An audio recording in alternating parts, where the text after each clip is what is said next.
Hey guys, Dan here. Today I'm sharing a poem that I'd written back in high school regarding my experience with bipolar disorder. So let's get right into it. It all began when I started attending this school for my junior year. At CBA, I was very lonely and struggled to fit in, so I transferred here. I'd always been very quiet in school, always withdrawn, and although it persisted, I thought it was something I could work on. During my first few months here, I tried to open up a little, but I was still mostly reserved, too afraid of being vulnerable, so I stayed away from the light and only observed. But then suddenly, for no reason at all, I started having panic attacks after winter break. I would vomit, my heart would pound, and my entire body would shake.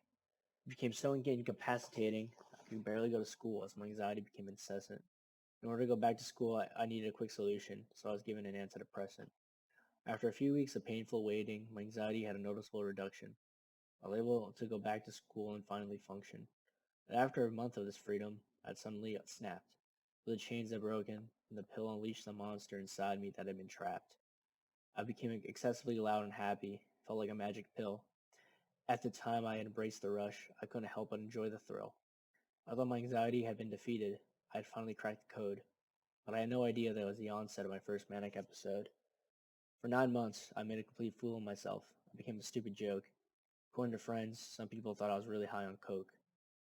But my delusion left me in confusion, as I saw nothing wrong. I only thought it was the absence of anxiety, when in fact I had been manic all along.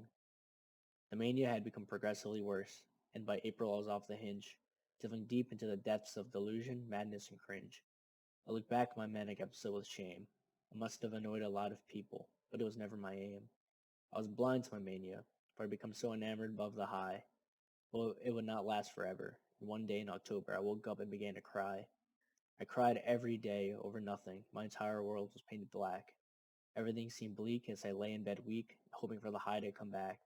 I began to isolate myself, pushing everyone away, lying to the few friends I had left that everything was okay. I had woken up from a psychotic dream only to find myself trapped in a nightmare, feeling hopeless along the path of darkness that led to nowhere.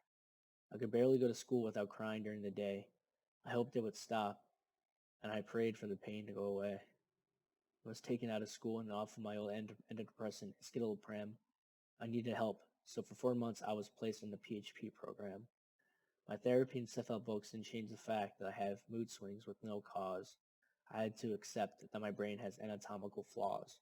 Sometimes I would purposely deprive myself of sleep, hoping that mania would be induced, desperately yearning for that possessive high that would give me that boost.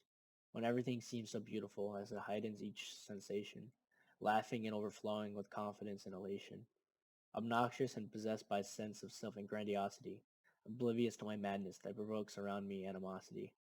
Consumed by a fire that makes me feel indestructible as I lose my mind, making rash choices as the madness starts to unwind.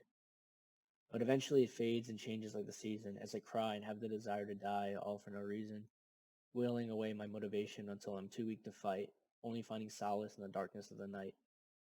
It's all madness, really. It simply manifests itself into another, darker form. So for me, in either of these states, madness has become the norm. I often feel helpless, a mere puppet in the hands of the ventriloquist strings, weak and vulnerable, at the mercy of my violent mood swings. Over the course of this illness, I've dealt with some people who only seem to condescend. They think I just lack the willpower to overcome the monster that they will never apprehend. Although my intentions have always been good, I can't help but feel so misunderstood. It seems obvious to say that I wasn't being myself before, but honestly, I'm not entirely sure who that even is supposed to be anymore. I feel ashamed about all the times I made a bad impression, but I swear it wasn't me, it was the manic depression. But even so, I cannot blame anyone. They still would have to deal with me. If only the reason behind this madness they could see. But even if I'm all alone and there's no one there, I've come to accept bipolar disorder as my burden to bear. Although for the rest of my life I will be contending with my mental health. Between these extremes of mania and depression, I will find myself.